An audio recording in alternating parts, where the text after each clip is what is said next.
Oh yes. Good morning. Ohayo gozaimasu. C'est moi. Votre host? I don't know. Kogokero. Yes! My kinsfolk, my fellow country folk. Hello, good morning. Welcome to yet another episode of amazing, fantastic, redstone, LAPIS LAZULI. We find ourselves here today in the exact same spot, well, more or less, that I left off last episode, except I was underground, right? Remember that? I was all digging. Here's what I was digging and placing. Yes, I was digging and making this little contraption here, this rail system. What was this rail system doing? Well, it goes and it collects the wool up top, and then deposits it at this dropping station. It just drops it off here, and puts it into this other machine. This machine then launches everything upward into this water stream to be deposited. Here, let's watch it happen. Here it comes. Putting it there, drops it off in there.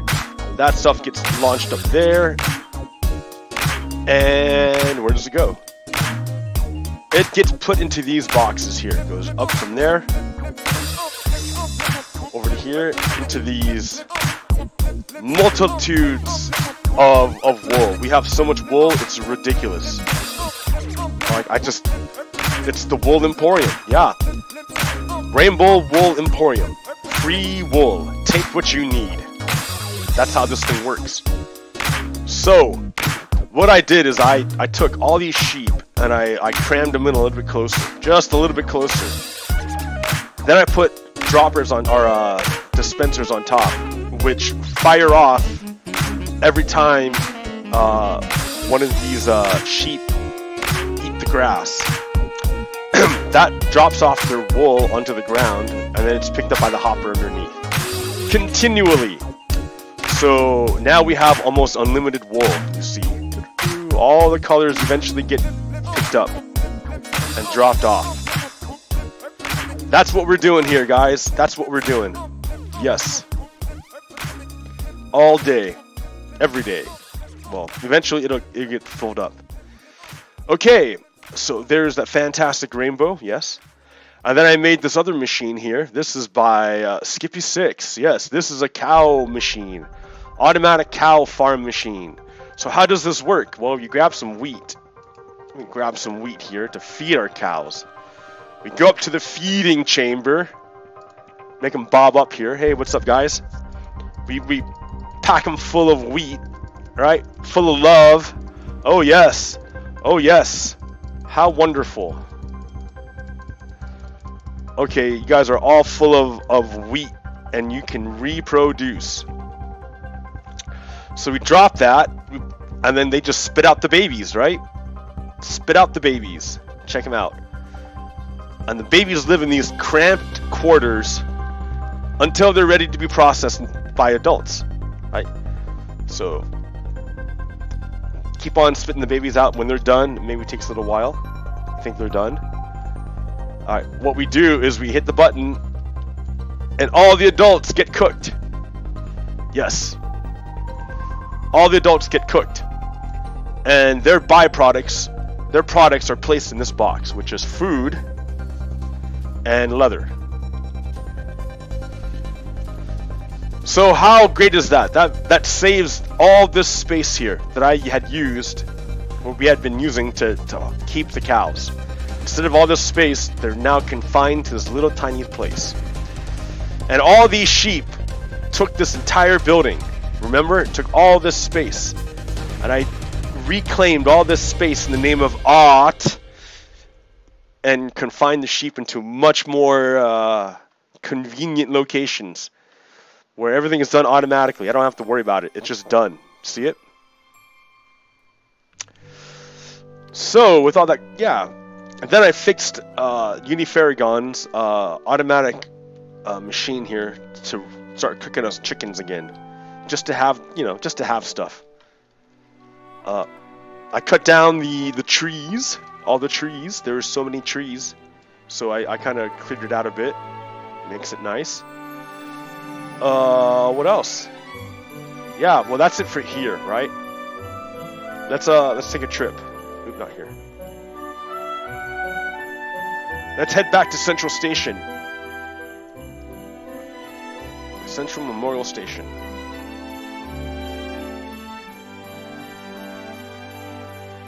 Alright. So, what's been going on in the world? Well, first I want to tell you a story.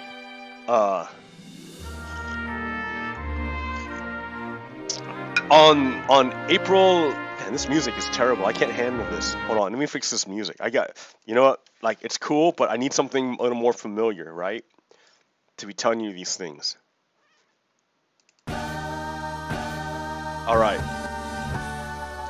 So what we got going on is the chairman of the House Oversight Committee, Rep. Nadler, said, "Hey, Billy Barr, you got until April 2nd to give us the report because we need oversight. We need to check on this president." And Billy Barr, you have to remember, AG Billy Barr was picked specifically because he wrote this 18-page memo saying, "Hey guys, I think the president can't ever be indicted for obstruction. He can never be indicted." So Trump took this message, this memo, was like, "Oh, really? You're hired. You're the dude."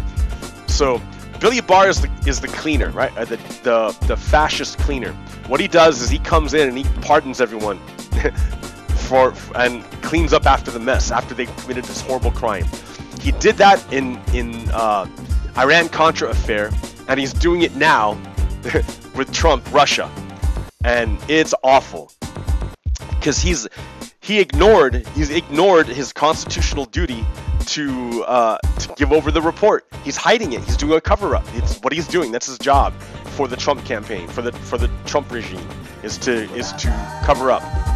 So our job as citizens is to raise hell, and that's what I did on Thursday in Salem with all my other patriots. We raised hell. We were like, "Rah! Show us the report."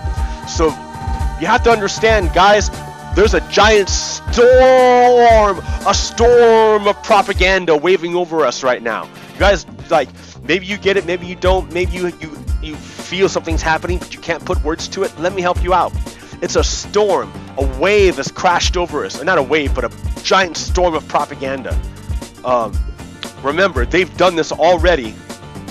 The Russians have already done this to Ukraine, and they did it to Georgia, and they did it to the UK. They're doing it all over the place. The Russians, that's how they wage war. They don't do it with armies anymore because they can't project power. They can only wage war using unconventional means, propaganda. And look at this giant soft network that we've created, social media, right? This is what's amazing.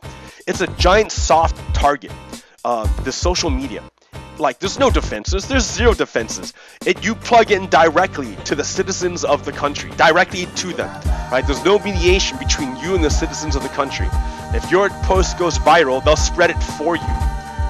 So that's what the Russians figured out. Like, oh, look, we can't hurt America at all through their impregnable fortress, right? It's a giant fortress.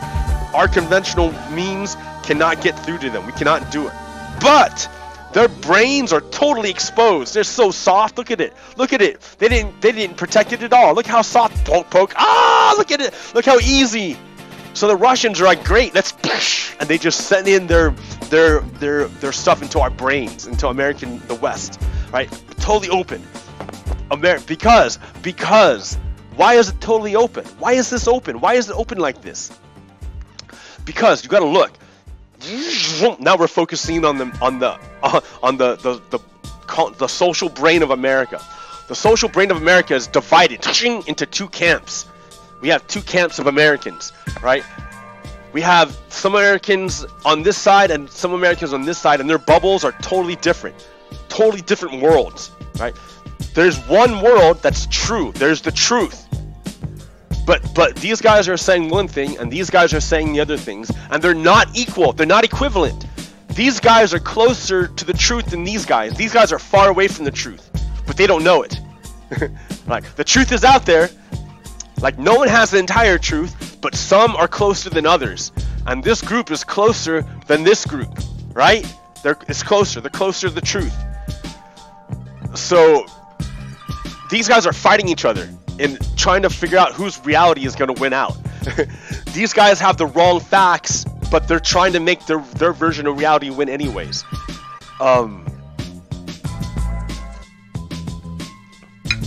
So when you're like this, you don't have any defenses at all. You're easily manipulated. Like before, there was a language barrier and stuff, but that's all gone now. We're totally open. And what's going on? And so here, let me like make this more real, right? This is so cerebral out there. Let me bring it closer home. Let me bring it closer home. So I went to this Release the Report protest on Thursday in Salem, and somebody walked by. An older white gentleman walked by. He doesn't have to be white. Doesn't have to be a gentleman. You're older, dude. Nothing. This person walked by and was like, "Oh, what are you protesting?" I'm like, "We're saying release the report." And then he said, "What report?" I said, "The mother report." And he said, "Oh, that's already been released." And I said, "No, it hasn't. Barr is hiding it. It hasn't been released to anyone." And he said, "Well, what?" I said, "The report." He said, "What report?" I said, "The mother report." He's like, "That doesn't exist." And so I'm like, "Woo, do you see what's happening? Two different worlds." That guy was a Russian agent. Maybe he didn't realize it, but he was hacked. He was broadcasting propaganda, because nothing what he was saying was true. But he was trying to impose his reality on everyone else, right? But he's not acting alone. He's got this whole foreign media called Fox, owned by Rupert Murdoch, an Australian dude, who's billionaire. He's an Australian billionaire who owns Fox News, who's broadcasting this entirely false narrative out there. And he's a bot. He's a robot repeating the propaganda, telling me this stuff. And I'm sitting there telling him, no, that's not the truth. I have to expend energy to reinforce reality when this guy's attacking reality. That is the nature of our war right now, right?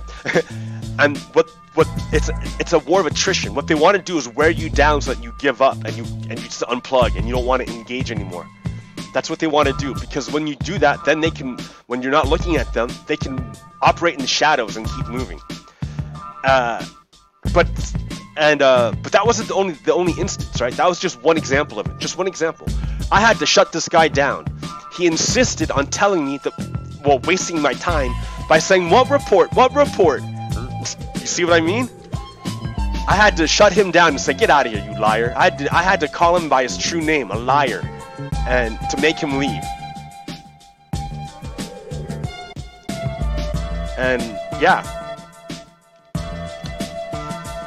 So this is what's going down. We're at war, and the nature of war is much different than what we're accustomed to believing what is war.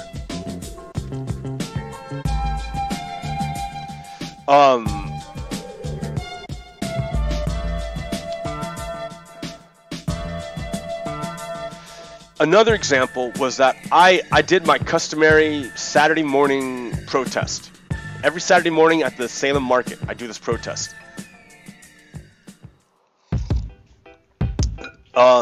To say that Trump is a traitor.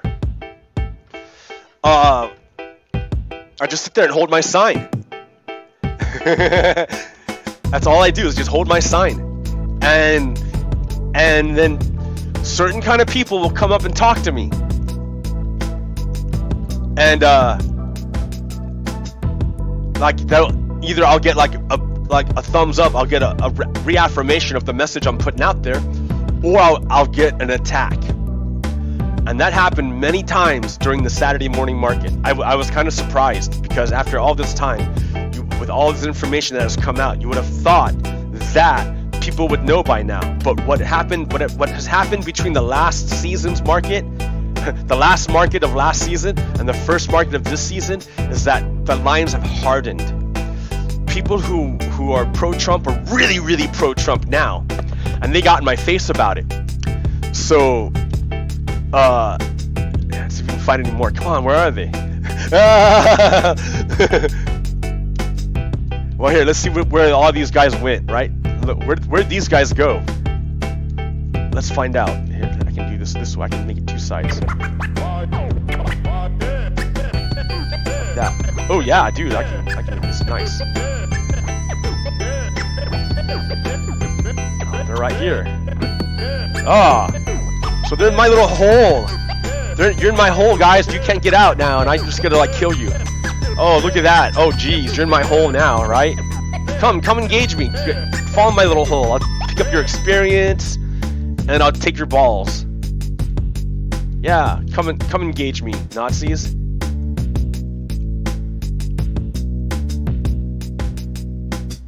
So yeah, come engage me. Yep, let's do it. So I was sitting there holding my sign saying Trump is a traitor, and these guys came up to me, and you know what? This guy, he really wanted to talk to me. I think he really wanted to. So I'm like, okay, this dude wants to talk to me, and he said he identified right away. He said I'm a Trump supporter. I think Trump is great. I'm like, okay.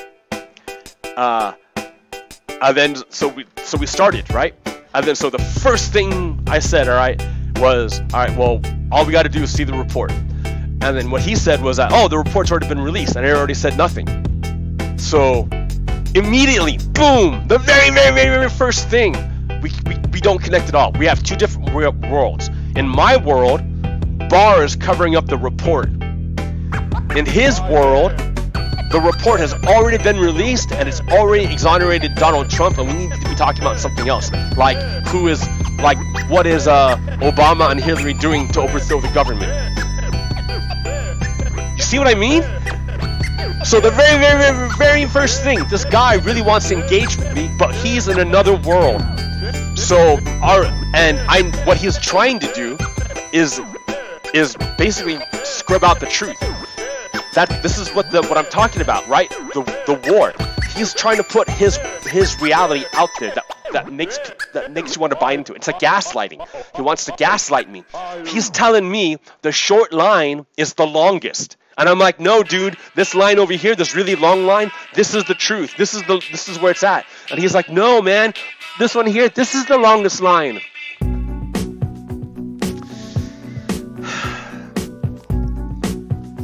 More coffee. I need a warm up. I mean, what are you gonna? Man. So, all right, already, before anything happens, we're already at war. We're already battling. Me and this dude, over basic facts that we can't even get, that he won't even accept. He can't even get basic facts because the basic facts in his head have been corrupted.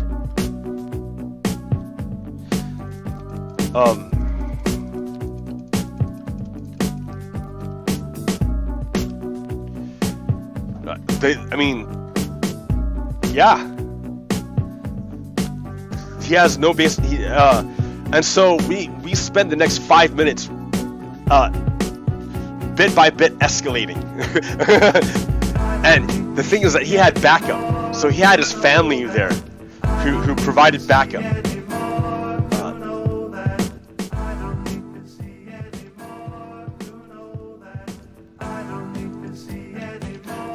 So yeah, his family was there to provide backup for him, to reinforce his wrong narrative. So it was like three white guys come up to me and were telling me that I was wrong, that my version of reality is wrong, and that their version of reality was correct, and that I need to submit to their version of reality. And I'm sitting there shouting back at them, you guys are all wrong. You guys don't even know what's going on. You guys are all brainwashed. Yeah, so after a lot of fighting, I finally got them to concede. Finally, they admitted, okay, the report has not been released yet. Finally, okay, fine, you're right. The report, but it's okay because Barr needs to redact it. You can't let this stuff out there. Congress can't see it. right? So already it took so much energy just to get them to give up a tiny little inch.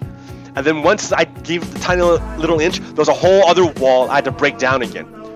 That of course you can release the report to Congress. That's the whole point. That's what oversight is.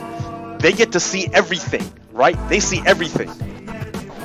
Because that's how you make sure the president isn't messing around. That's how you check the president. And Barr is saying, no, you can't do that. And these guys, they finally gave up that the report hadn't been released. But then the next barrier they put up was, oh, Congress can't see it yet. So I have to, I tried to break down this wall. But by that point, the energy of our clashing was so great, it drew the attention of the market officials. And they said to me, I need to cut it out or leave. So do you see what I mean? Like, even though I was in the right, and even though that I was resisting the false narrative being put on me, I was the one gonna get banished. You see what I mean? Like, and who would win by default at that point? Right?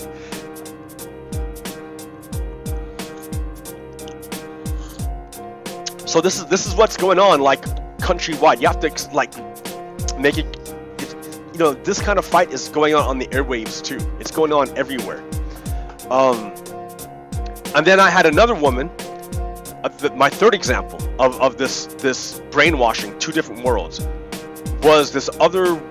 I spoke to this one woman who said she's a Trump supporter. She's a Trump supporter, and she didn't think the Barr report was anything.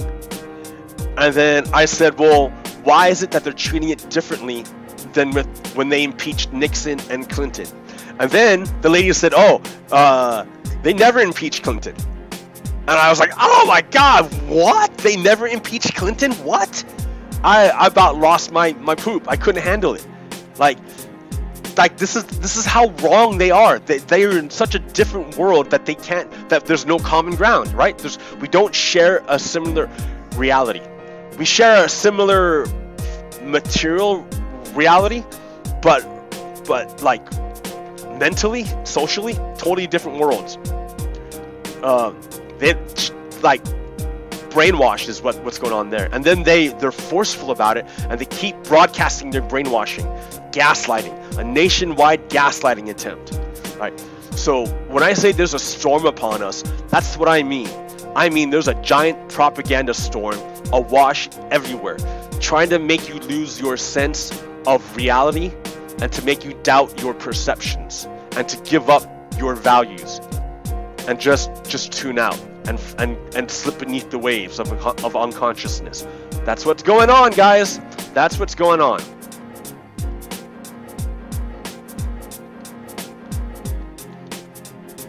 So yeah, it takes energy, it takes work to keep swimming, to keep treading water, right? It takes energy and work because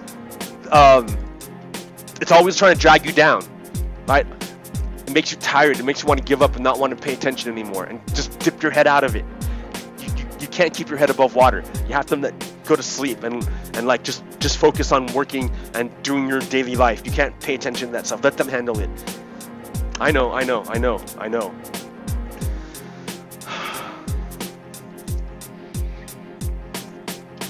You gotta do it. You gotta. We're in a fight. This is a war. And we got each other, right? So, like, I'm broadcasting as much as I can. I'm putting out the wattage of energy, of trying to broadcast the good signal, the good information. And I appreciate your help and assistance and your love. Thank you.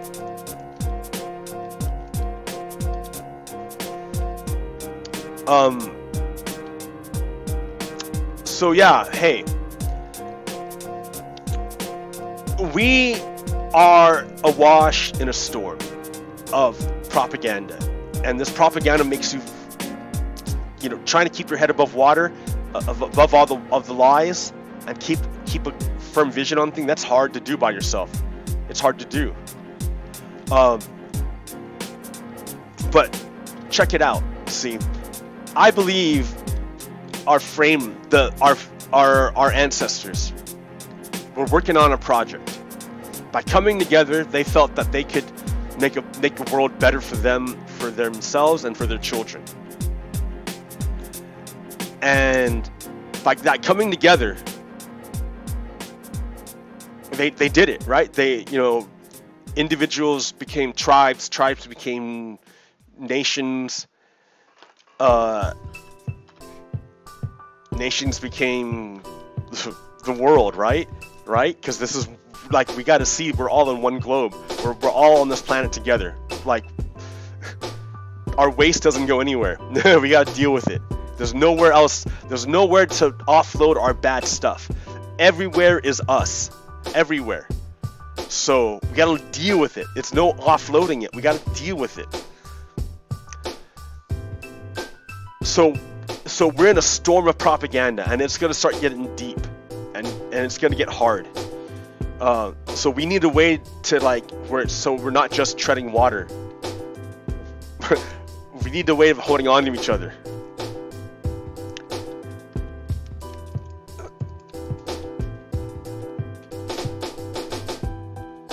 So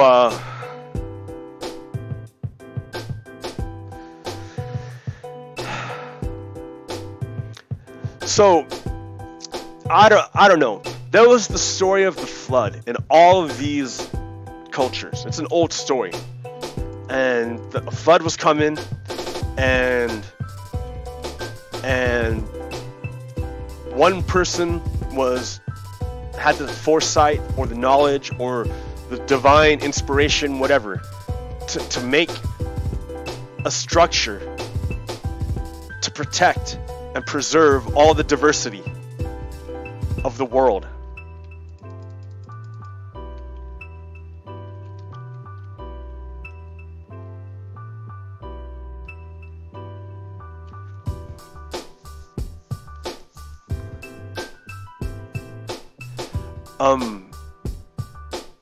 Our ancestors. I mean, okay, here. The world is a crazy place, and America was born into a world with nations and histories already existing.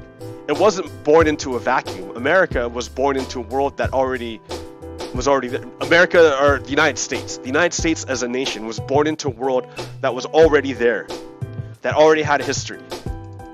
So it's not pure. But we can make it worthy. We can do it, right? We can work on it, and we can build it so that it is sound and that it has integrity. Because when it comes down to it, that's all we're gonna have is each other in this nation.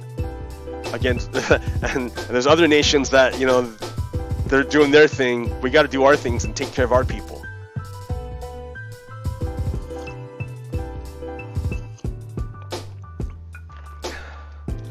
So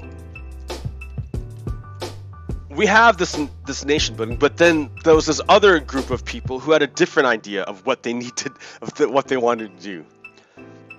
So they started building their structure. But the problem was we're stuck together, and we cannot build. Our two ideas of the structure are totally opposite. Right? This group over here wants to build a pyramid shape. And this group over here wants to build, I guess, a ball. A ball. So you have a pyramid or a ball. And which ones is going to work the best in a flood?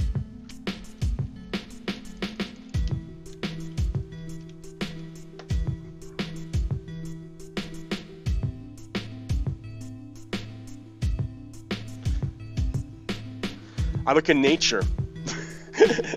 I look at nature, and I look at okay, so I was in Laos. I went to Luang Prabang, and I saw the dragon boat races. Oh, that was awesome. Luang Prabang was beautiful. What a great place. All those places in Laos are going to be gone because as tourists find them, they spend money on them, and they grow, and then the natural beauty and the great smallness of them will be gone. They'll be eaten up by capitalism, by the very thing that feeds them.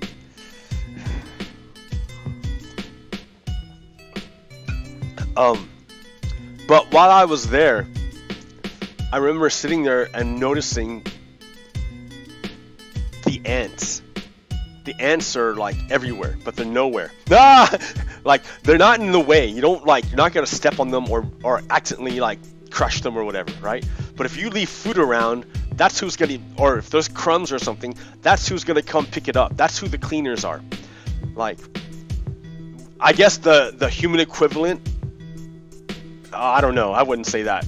I don't want to say that. But yeah, like if you leave rice out, like if you have some crumbs of rice that are there, the ants will come and pick it up, and then the ants will be gone. You won't see them anymore.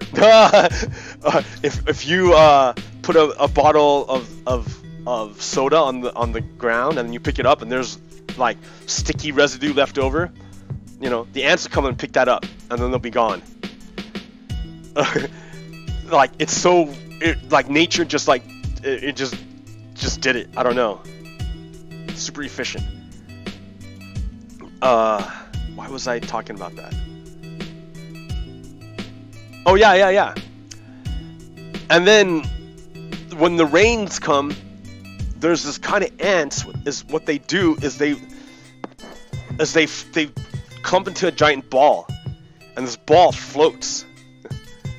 And that's how they survive flooding. Is that the colony just jumps into a ball and crams into this ball, and then the ball floats until they get to a place where they can land and then like spread out again. I've never seen a pyramid float. No pyramid has ever floated that I know.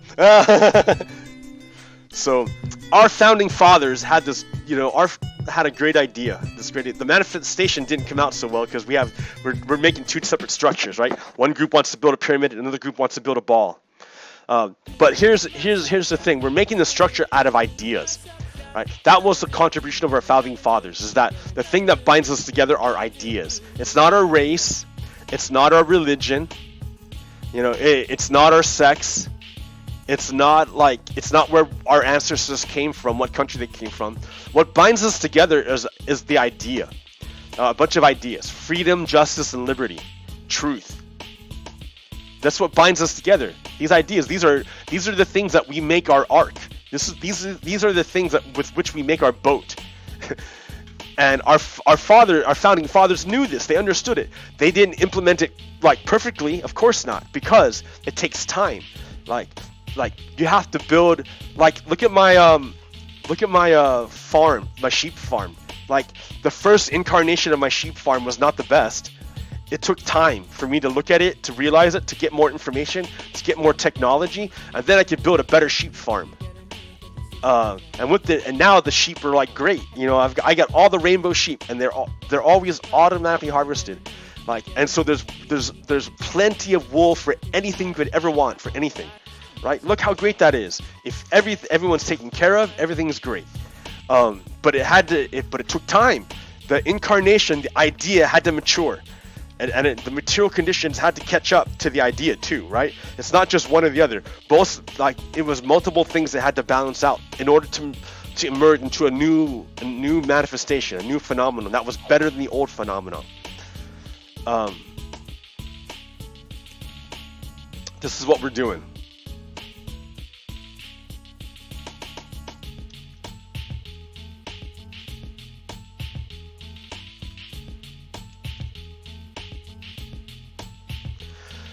So, our founding forefathers were making essentially a boat out of ideas. The thing that binds us together are all these freedom, justice, liberty, and truth. This is what holds us together. We all agree to these ideas. So we all come together and we sacrifice some of these things, some of our freedoms, in order to protect the rest of the freedom. Like it's like giving up, slicing off your arm to protect the rest of your body. Like it's better to like do that than to like expose your body to the elements and have no support whatsoever, because you're gonna lose your whole body. You're gonna die. Not even your arm. It's like using your finger. You give up a finger in order to protect the rest of your body, or give up a toe to protect the rest of your body. Not even a toe, a finger. because fingers are for manipulation. I guess toes can mean manipulation too, but you know. Anyways. So our country, the United States of America, necessarily has to become a ball, right? That's the goal of, that's how we're gonna hang together. That's the structure we need to stick together. So we have to implement policies that help achieve that end, and we have to eliminate policies that lead us to the opposite idea, not of a ball, not of a circle, but of a triangle with points. Because a triangle with points, what that does is it concentrates wealth, and the ball, what that does, it diffuses wealth, spreads it out.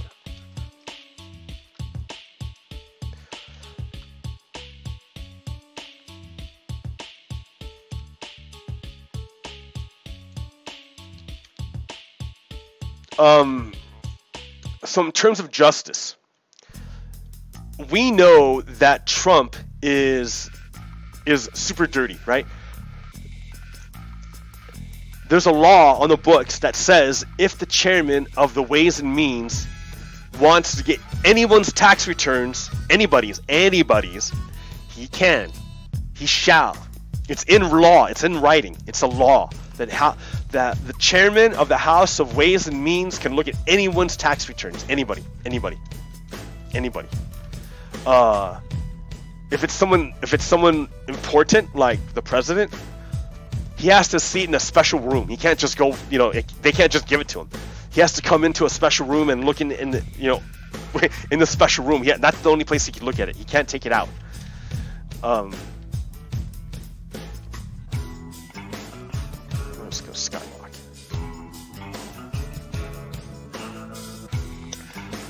It's the law. That's the law. But Trump is fighting it. He is spending all his energy to get people to not do this. Why would Trump be doing that? Why would Trump do that? Because bad stuff is in his taxes. The way we took out mobsters in the past was with their taxes, and Trump is a mobster.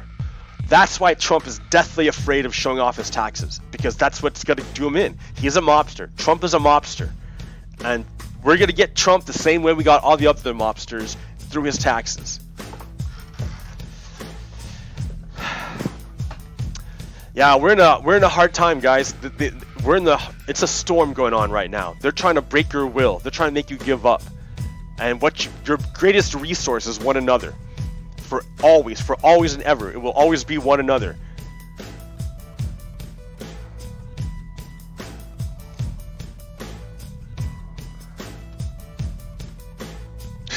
Wow, party, creeper party.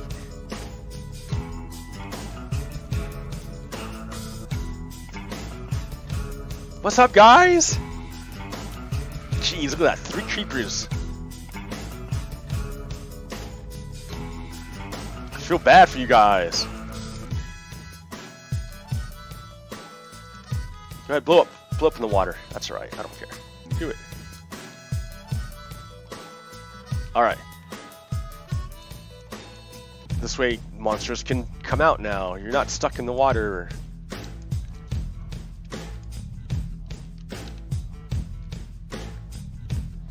Hello, little baby.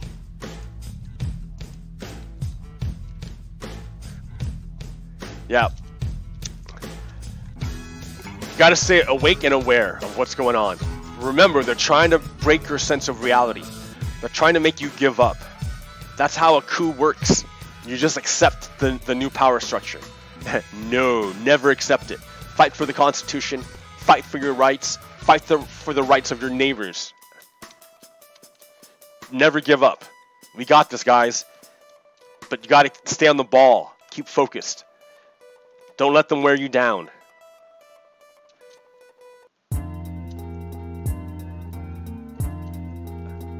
Skyrock. 1, 2, 3, 4. The hat. Stand over here. Nice.